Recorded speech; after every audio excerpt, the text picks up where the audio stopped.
In the endless silence of space, a single signal traveled through the dark void. Carrying with it a voice so broken, so desperate, that even machines struggled to translate it, the message was not loud, but it was heavy, heavy. With fear, heavy with the weight of an entire civilization on the edge of death, it repeated again and again, a cry for help, a promise of destruction. If no one came, and yet across the vast networks of the galaxy, no one moved, no one answered, for every species who heard the voice knew exactly who hunted these creatures, and to answer that call would mean certain death. The Empire had spoken long ago. No race, no world, no soldier should interfere, and those who disobeyed vanished without a trace, leaving only wreckage. Behind the signal spread further. It reached systems abandoned by war. It touched outposts forgotten by time. It brushed across planets who had lost hope long ago, and then against all odds, it reached Earth, the forgotten world on Earth. The signal was first received by deep space listening stations. Technicians in small bunkers and quiet labs stared at their screens, confused at first, thinking it was interference, but then the sound played through the speakers. It was a low, trembling voice, layered with static and pain, repeating words that, even in broken translation, cut through the heart. Please help us. They are coming. They will burn us all. We cannot fight alone. One by one, the staff froze, unsure if they should laugh or feel fear. Earth was not part of the galactic network. Earth was not even counted among the great powers to most of the galaxy. Earth was a myth, a quiet rock in the corner of the stars. Forgotten, ignored, but now somehow the cry had found its way to them, and that changed everything. The governments gathered in secret. The leaders argued. Some called it madness, some called it suicide. Others whispered that maybe, just maybe, this was the moment Earth had been waiting for, to step out of the shadows into the larger stage of the galaxy. But many were afraid. Why should humans risk themselves for strangers? Why should they place their fragile armies against powers that had ruled space for centuries? Then came the darker thought, what if the Empire noticed? What if Earth's name was written into their list of enemies? Would humanity survive even a single strike from their fleets? While the leaders argued, the signal kept repeating hour after hour, day after day, as if the alien voices knew no one was listening, or perhaps they no longer cared.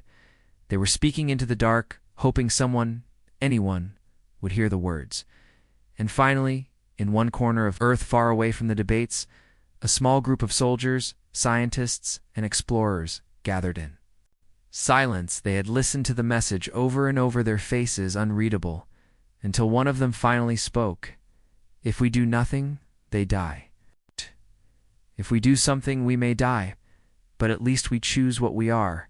And in that single moment, the choice was made not by presidents, not by councils, but by men and women who carried fire in their hearts. They would answer. When the signal was transmitted back into the void, it was simple, short, and without hesitation. We hear you, and we are coming. Those words left Earth like a spark cast into dry wood, unnoticed at first, but destined to grow into flame across the galaxy. Watchers sat in disbelief. Some laughed at the idea, humans answering such a call, humans who were nothing but flesh, nothing but short-lived fragile creatures. What could they possibly do against the Empire? But others listened more carefully, and in the silence that followed the alien plea and the human reply, a new feeling began to stir. Not just among the desperate, not just among the hunted, but among the rulers themselves. It was small, but it was enough, the first whisper of fear, because now the galaxy knew someone had answered, and the ones who answered were not supposed to matter yet. They had spoken, and once words are spoken, they cannot be taken back. The cry in the void had been heard, and soon the galaxy would learn what it truly meant when humans said, "We are coming." The signal from Earth spread like wildfire across hidden channels, moving through forgotten satellites and scavenger relays, bouncing off broken stations and outlaw networks, until it reached ears that were never supposed to hear it. Smugglers, mercenaries, wanderers, all those who lived in the cracks of the Empire whispered the same thing humans had answered the call. Most laughed, dismissing it as madness. Others shook their heads with pity, believing humanity would be wiped out before their ships even left orbit. But there were a few, very few, who went quiet, their eyes sharp with memory, for they remembered stories of a species once underestimated, of wars fought in silence of battles. One not with numbers or power, but with something, the galaxy. Rarely understood sheer Willen, the alien world that had sent the desperate cry that people huddled in ruined cities, their skies burned black from orbital strikes, their oceans poisoned by enemy fleets. Every day the hunters descended their ships like shadows, pulling survivors away for reasons no one dared to imagine, yet the signal kept transmitting despite the jamming, despite the destruction.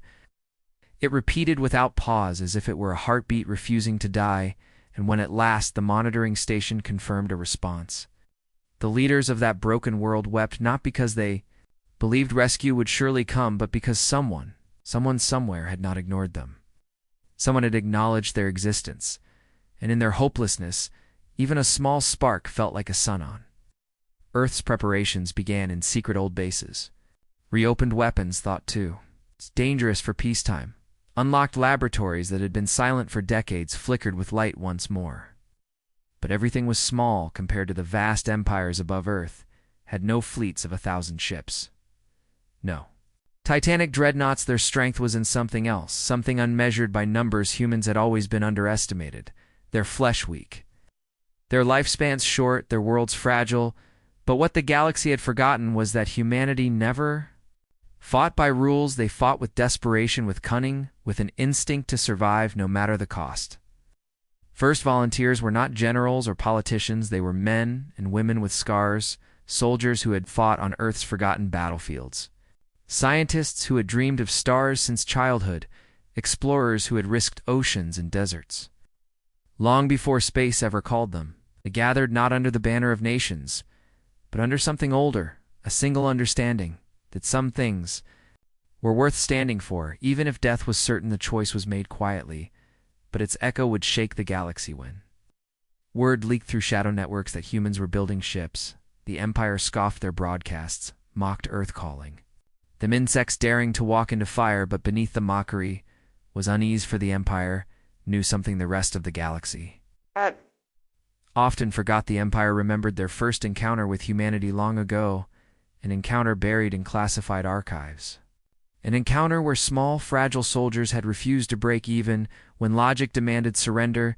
They had fought until their last breath. It's not for conquest, not for glory, but because surrender was simply not in them. The Empire had crushed them, then erased the records, but the memory remained like a thorn hidden deep, and now that thorn stirred again. Meanwhile, the people of the dying alien world looked to their broken skies with fragile hope. They did not know if the humans could even arrive.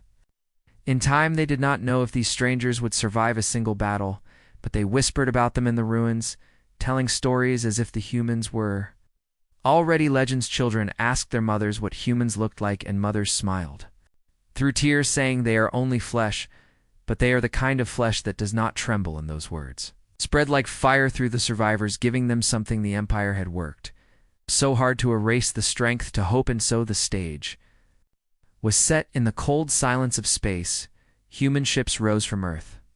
For the first time, not as explorers, not as traders, not as refugees, but as something the galaxy had not seen in generations. As warriors answering a call, their engines burned bright. Against the void, small, fragile, compared to the titans of the Empire, yet carrying something far more dangerous than any weapon they carried, the promise that humanity would not look away. They carried the fire that made even warriors tremble, and though the galaxy laughed at the thought in the darkest corners, whispers began to grow. What if this time the fire did not go out? What if this time the flesh fought back? The journey through the void was long and filled with silence. Yet the silence was not empty. It carried weight. It carried the echo of every word spoken on Earth before the ships launched. The men and women inside the vessels were not ordinary passengers. They were chosen for their strength, not of body but of will. Some carried scars of war etched into their skin. Others carried silent burdens of loss, but all carried the same thought. They were leaving behind a world that had finally risen from centuries of conflict, and they were flying into the jaws of a galaxy that had already judged them as doomed. But instead of fear there, as fire, they did not travel as conquerors. They traveled as those who had answered a cry, no matter how impossible it sounded in. The command vessel Captain Elias stood before the bridge windows staring at the stars, his hands behind his back, his jaw set like stone. He had been in battles before, but this one was different. There would be no reinforcements, no allies waiting. At the other side, only enemies that ruled the stars with an iron fist behind him. His crew worked tirelessly checking the old war tech powering their ship. Some of it was built from relics, thought long dismantled weapons banned after old wars yet. Now awakened and humming with deadly life, humanity had little but what they had they sharpened to a blade as. The ships crossed the uncharted stretch between Earth and the alien world. Signals began to reach them, faint and broken, the cries of survivors. Distorted by interference, the sound of voices pleading, cut short by static. Every voice that broke through was like fuel for the crew. It reminded them why they were there, and yet in the shadows. Not all signals came from survivors. Some came from watchers, cloaked probes, tracking their course machines that belonged not to the broken world, but to the Empire itself. The hunters had learned of humanity's movement, and though they laughed at the idea of fragile humans daring to intervene, they were curious. They wanted to see with their own eyes how these creatures would die. The first shadow fell over them near the border of Empire space. One of the enemy's scout ships, sleek and black like a predator in the night, emerged without warning. Its weapons locked, its voice filled the human bridge with mockery, calling them insects, calling them dust, daring to challenge the masters of the stars. Captain Elias did not answer with words. He gave a single order, and the silence of the void shattered. Human weapons roared, ancient but sharp. Missiles streaked into the dark, tearing through the scouts' shields. The crew watched as the Empire ship broke apart in a flash of fire. No one cheered. Instead, they stared in silence, for they all understood what it meant. The first blow had been struck. The hunters would not take it lightly across. The Empire, the news spread faster than fire humans had destroyed an Empire scout. The higher ranks dismissed it as luck, yet the lower soldiers whispered uneasily. For they knew what it meant. It meant the humans had teeth, and when cornered, even small creatures could kill the Empire prepared to send warships. Not because they feared humanity, but because pride demanded it. They would not allow insects to sting them without consequence. Meanwhile, on the alien world, the survivors continued to hide in ruined shadows every day. Their numbers fell every night. Their prayers grew weaker, until one evening the sky above their broken cities flickered a small light. Cutting through the black clouds, a survivor pointed with trembling hands, whispering that it was only debris. Another whispered that it was the hunters returning, but an old man shook his head, his voice breaking as he said, "No, that is not their fire. That light does not bring death. That light carries something else." And as the humans drew closer, their arrival became a rumor, then a story, then a belief spreading across the ruins, like a forgotten song that maybe, just maybe, someone had come back. On the human ships, the crew knew they were no longer hidden. They knew the Empire would come with fury, but they also knew something else. The first step had been taken, and they had not fallen. They had tasted the fire of the galaxy's deadliest. Hunters, and they were still alive. It was not victory. It was only the beginning. Yet in that beginning was something far more dangerous to the Empire than fleets or armies. It was the seed of hope, and once that seed was planted, it could grow into a storm that even the masters of the stars could not contain.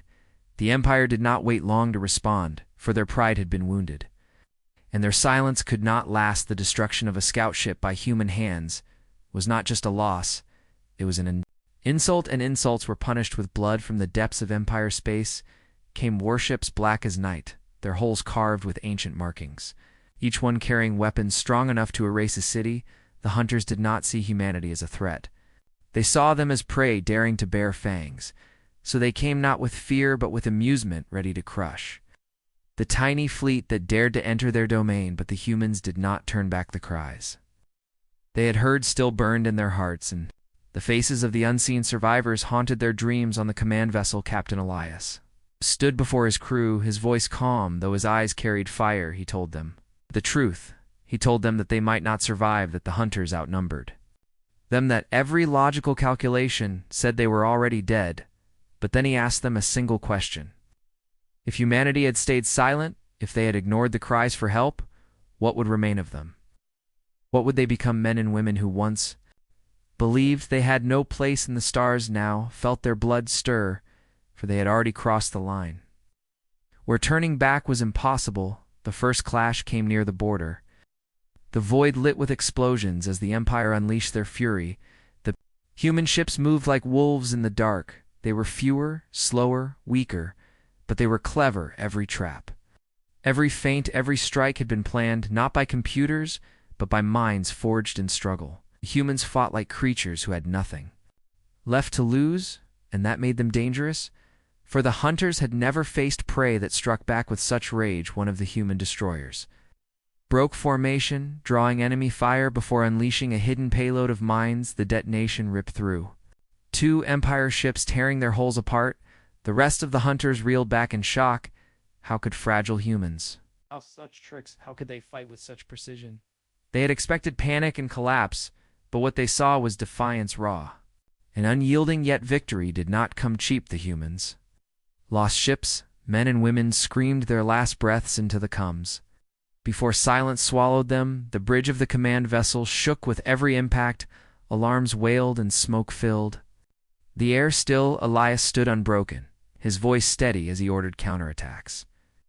His crew followed, not because they believed they would live, but because they believed in him and in the cause. They had chosen far below on the alien world. The survivors felt the tremors of the battle above their ruined skies lit with fire. They saw shapes of ships burning as they fell. They heard the distant rumble of war echoing through the heavens, and for the first time in years their fear was joined by something else, the thought that someone was fighting for them, that maybe their cries had not been in vain. The children whispered questions. The elders wept, and the broken city stirred with fragile hope. The Empire was not finished. Reinforcements surged like a tide, their commanders sneering that the humans would soon be dust, but whispers spread among the lower ranks of the hunters. They spoke of how the humans had destroyed ships that should have been untouchable. They spoke of the strange fire in the humans' eyes, the kind of fire that did not come from survival, but from belief that even death could serve a purpose. When the battle slowed, the humans retreated into the shadows of a nearby nebula, their ships bleeding their crews. Weary but not defeated, they had struck the hunters and survived to tell the tale. It was not victory, but it was enough to make the galaxy notice. Messages spread across hidden channels among slaves and broken worlds. The story of humans who had risen from silence, who had dared to fight the masters of the stars. Like legends walking out of myth, Elias sat in the command chair, his body heavy with exhaustion, yet his mind clear. He knew the war was only beginning. The Empire would come with greater force. They would not allow defiance to grow, but he also knew something they could never take away. The cries for help had been heard and answered. The hunters could kill ships. They could burn worlds, but they could not unmake what had already begun. A spark had been lit in the dark, and sparks had a way of becoming flames, and flames had a way of burning even the strongest empires until nothing but ashes remained. The nebula became their shield. In their prison, the human fleet drifted among clouds of gas. Lit by distant stars, their ships scarred, their systems failing, their crews exhausted. Captain Elias moved through the command vessel, listening to the sounds of repair crews working tirelessly. Sparks flew from damaged panels. Voices called orders, and the scent of burnt metal filled the air.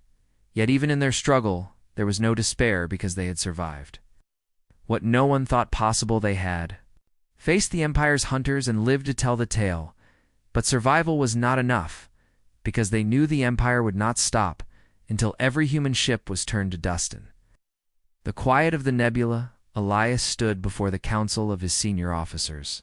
Their faces pale with fatigue, their eyes heavy but their spirits burning. He told them they had 2 choices. They could hide until the Empire found them and ended them, or they could move forward into the heart of danger and strike first. There was silence for a moment, and then one by one they spoke, not as soldiers, but as people who had chosen their path. They would not crawl back into the shadows. They would not wait for death.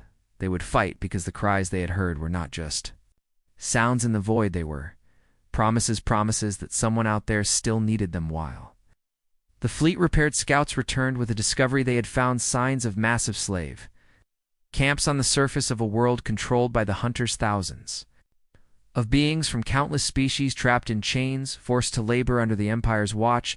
It was not the world from where the original cry had come, but it was proof that the Empire's cruelty stretched further than they could imagine. Elias knew what his duty was. He gathered his officers and told them the truth. If they struck the slave world, the Empire would send everything. They had to destroy them, but if they succeeded, they would show the galaxy that the Empire could be wounded. And that resistance was possible. The risk was death. The reward was hope. When the decision was made, preparations began. Silence filled the ships, but it was not the silence of fear. It was the silence of determination. Every man and woman knew they might not live to see another dawn, but they worked as if their sacrifice had already been written. The weapons were checked again and again. The engines coaxed back to life, and the wounded patched themselves to return to duty. Whispers spread through the fleet that this mission was more than war, it was redemption. Humanity had once been ignored, dismissed as weak. Small now, they were becoming something the galaxy had not seen before. They were becoming a voice that could not be silenced. As the fleet moved from the nebula, the stars opened before them, and the target world grew closer. The planet was wrapped in gray clouds, its surface scarred with factories and mines. Lights burned across its surface like wounds on flesh. Above it orbited the Empire's warships, guarding their prize with arrogance. When the human fleet appeared, sensors screamed and alarms rang across the Empire's lines. The hunters laughed at first. How could broken ships dare to come here? But then the humans charged. Without hesitation, the battle was brutal. The human fleet was outnumbered 3-1. But they did not fight like prey. They fought like predators, striking at weak points, tearing into the Empire's defenses with precision and fury. One human frigate rammed an enemy cruiser, detonating itself to take down the larger vessel.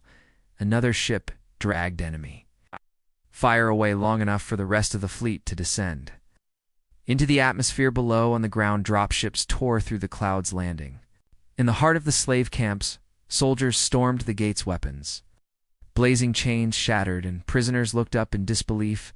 The cries of joy and terror filled the air as humans rushed through the camps, freeing beings who had known only suffering. For generations, some fell to their knees. Others lifted their children high, whispering that salvation had come not from gods, not from forgotten heroes, but from strangers who had chosen to hear their cries. The Empire's guards fought with brutality, but the humans fought with something greater. They fought with purpose, and for every chain broken, their strength only grew above. The planet and the space battle raged. The command vessels shook under heavy fire alarms, wailed, and the stars burned with wreckage. Elias stood firm, shouting orders as his ship turned again and again to shield others. His body weary, but his spirit unbroken. Then came the turning point. The Empire fleet hesitated for the first time. They realized the humans were not breaking. They were advancing, and for a moment, that hesitation was enough. A volley of human torpedoes ripped into their command ship, sending fire across the sky. The Empire fleet broke formation. The humans did not win by strength. They won by will. When the battle ended, their numbers were fewer, their ships torn, but the slave camps stood open. The prisoners lifted their voices into the night, singing in languages the humans did not understand yet. The meaning was clear: gratitude, hope, belief. The cries in the void had become something greater. They had become a chorus rising across the galaxy, and in that chorus, humanity's name was carried like fire, spreading into every corner of the stars. And the Empire, though still strong now, knew the truth. Their rule was not unshakable, and a new enemy had risen, one that fought not for conquest but for freedom. The freed slaves filled the human ships, their voices echoing through the metal corridors. Some cried, some laughed, some sat in silence, staring at the stars they had not seen in years. Captain Elias walked among them, offering words not as a commander, but as a man who understood what chains meant. The fleet was stretched thin, food and supplies low, medical bays overflowing with the wounded, yet none of it broke them, because they had done what no one thought possible. They had struck the Empire and lived to speak of it, but as hope spread, so did fear, because the Empire would not forgive this insult.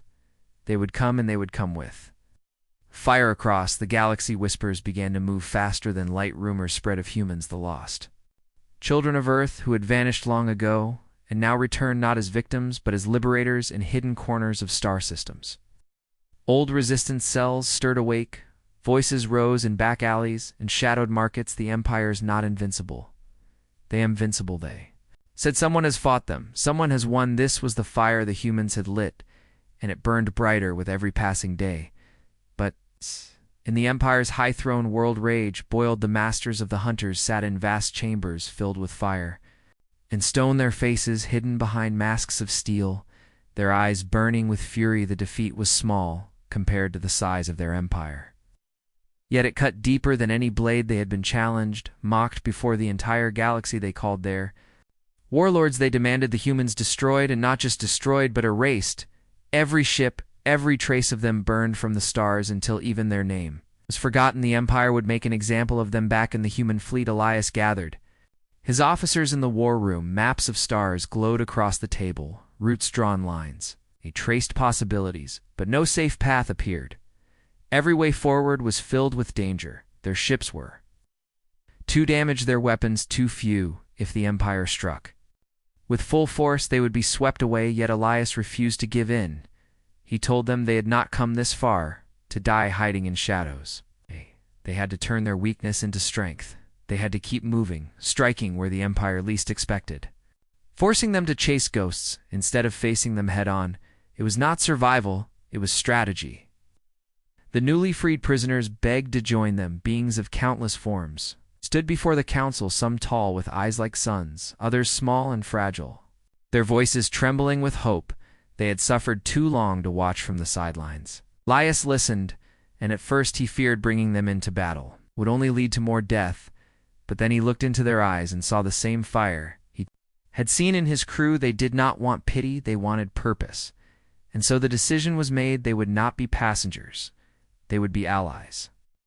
The fleet was no longer only human. It was something larger, a coalition forged in pain and freedom. Training began in every corner of the ship's hallways, became firing ranges. Storage bays turned into drill grounds. Voices shouted orders in languages no human had ever spoken, yet somehow they understood each other. For the first time, humans were not alone.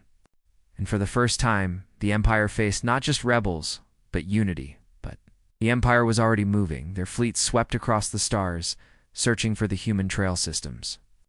Burned under their wrath, worlds suspected of aiding the strangers were crushed. Entire colonies silenced to send a message. Fear was their weapon, and they wielded it with merciless precision. Yet something began to shift. The more they punished, the louder the whispers became. The more they tried to silence the cries, the more voices rose. It was no longer just about humans. It was about everyone who had lived under the boot of the Empire. One night, as the fleet drifted through dark space, a signal cut through the void. It was faint, almost lost among the static.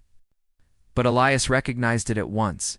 It was another cry, a voice desperate, pleading. But different from the first, it was not a trap this time. It was a beacon, a call for alliance from a world deep inside Empire territory. Elias listened as the voice spoke of rebellion already stirring, hidden in the shadows, waiting for a spark. And Elias knew the Empire's grip was weakening. Officers argued. Some said it was too dangerous to answer. Others said they could not risk the fleet on another rescue. But Elias spoke quietly, and his words silenced them all.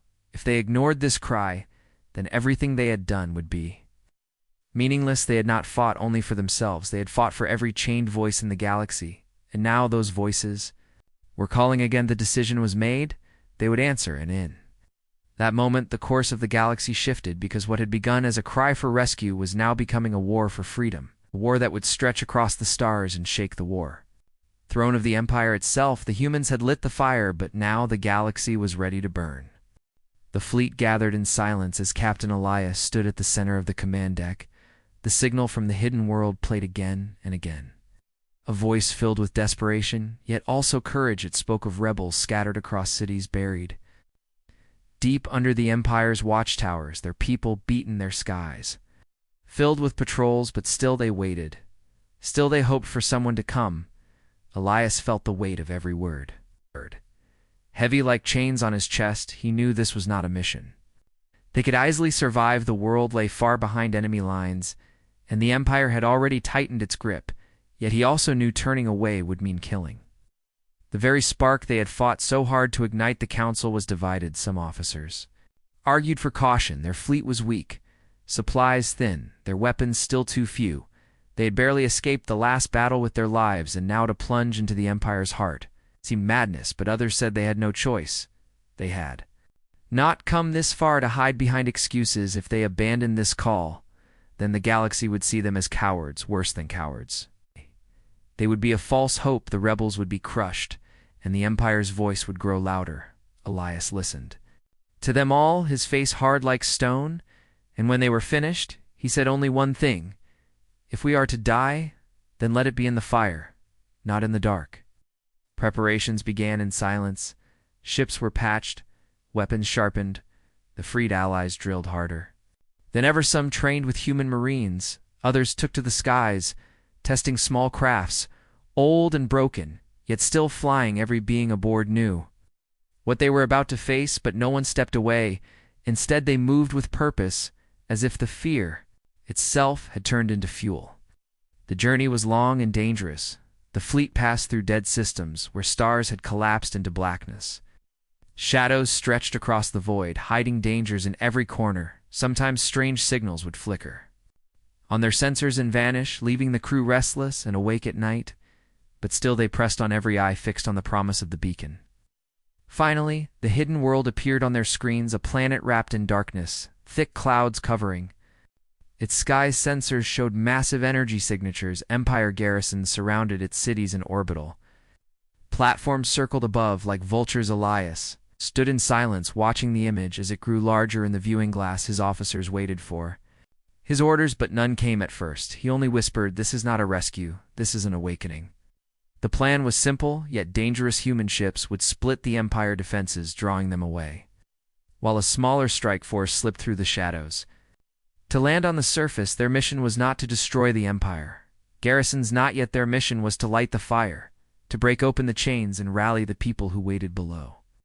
The battle began before the fleet even entered orbit. Empire ships appeared from the darkness, black hulls burning with crimson light. Weapons already firing. The human fleet answered with fury. Their cannons lit up.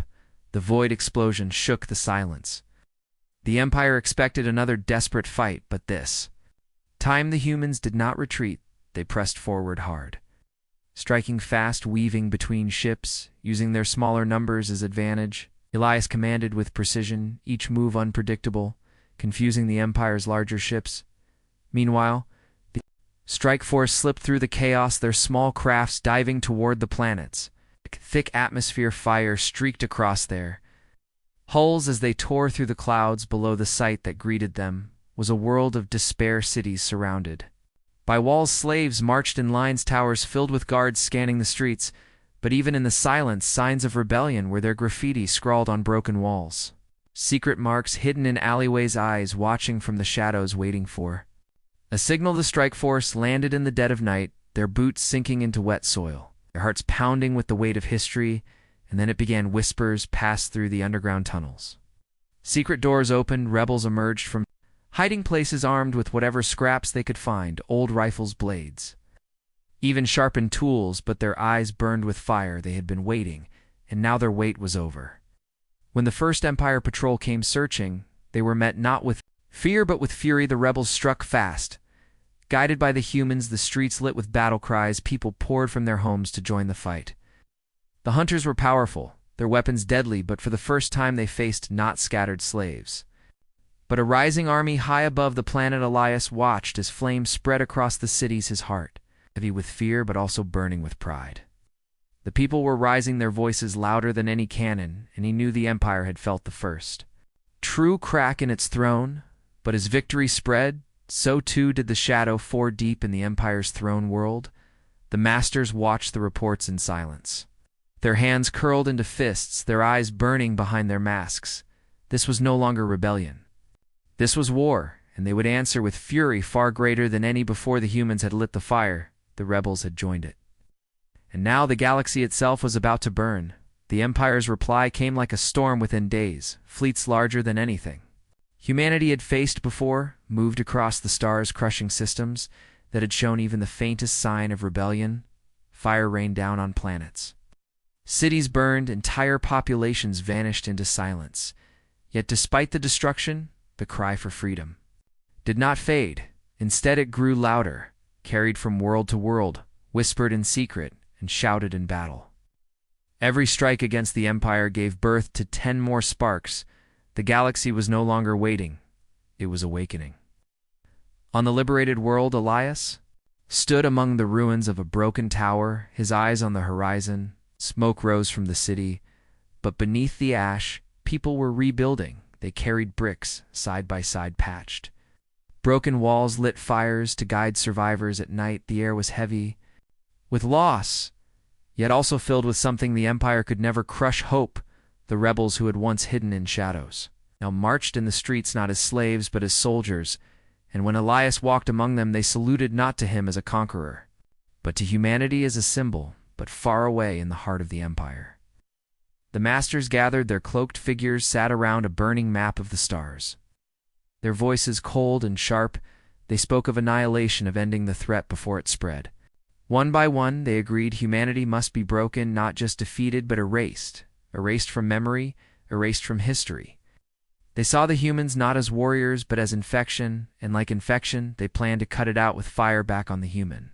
Fleet debates raged. The officers spoke of the Empire's retaliation, of the overwhelming fleets that were already moving toward them. Some said they should flee, regroup, find allies before it was too late, but Elias silenced them with a single line. "There is no running anymore. We stand or we vanish." The room fell silent, because deep down they all knew he was right. The Empire came with fury. Their warships blotted out the stars, their cannons unleashed storms of plasma their armies poured onto the ground like rivers of steel. But what they met was not silence. What they met was defiance. Every street became a battlefield. Every rooftop, a fortress. Humans and rebels stood side by side, fighting not for victory, but for survival. The sound of battle shook the skies, yet through it all, the signal of the first cry still echoed, carried through hidden channels. Broadcast by rebels across the stars: "We are not broken, we are not alone." Elias fought on the front lines, his rifle blazing his armor. Scorched by fire, he was not a captain in that moment, he was a soldier among soldiers. When one man fell, another picked up his weapon. When one barricade crumbled, another rose in its place, and for every rebel who died, 10 more took their place. Masters had expected fear, but what they faced was fire. Then something changed. The Empire began to falter, their perfect formations cracked, their soldiers hesitated, their fleets clashed not just with humans but with allied ships that had come from the shadows, first small groups, then larger ones, species long enslaved, now daring to rise, emboldened by the human defiance. Elias saw it with his own eyes. 1,000 sparks across the galaxy, igniting at once the Empire's control, slipping like sand through its fingers. The battle raged for days, cities reduced to rubble, skies filled with burning ships. But in the end, the humans still stood, bloodied, scarred, yet unbroken, when the Empire fleets retreated for the first time in centuries. Was not to regroup for conquest, but to escape the fire they could no longer contain. Silence fell over the battlefield, only broken by the cries of victory. Rebels embraced each other, tears mixing with dust. Humanity stood among them, not as saviors, but as brothers in arms. The signal that had begun in desperation had become a roar echoing across the galaxy. Elias looked to the stars and whispered. They begged for rescue, and together we answered. Far away, the masters watched their empire bleeding, their power challenged, their fear hidden beneath masks for the first time. They knew humanity was not a passing threat. Humanity was a force that could not be erased. And though they swore vengeance, though they planned to return with greater fury, deep within, they understood something terrible had begun. The galaxy was no longer theirs alone. And so it ended not with silence, but with fire, a fire that spread from world to world.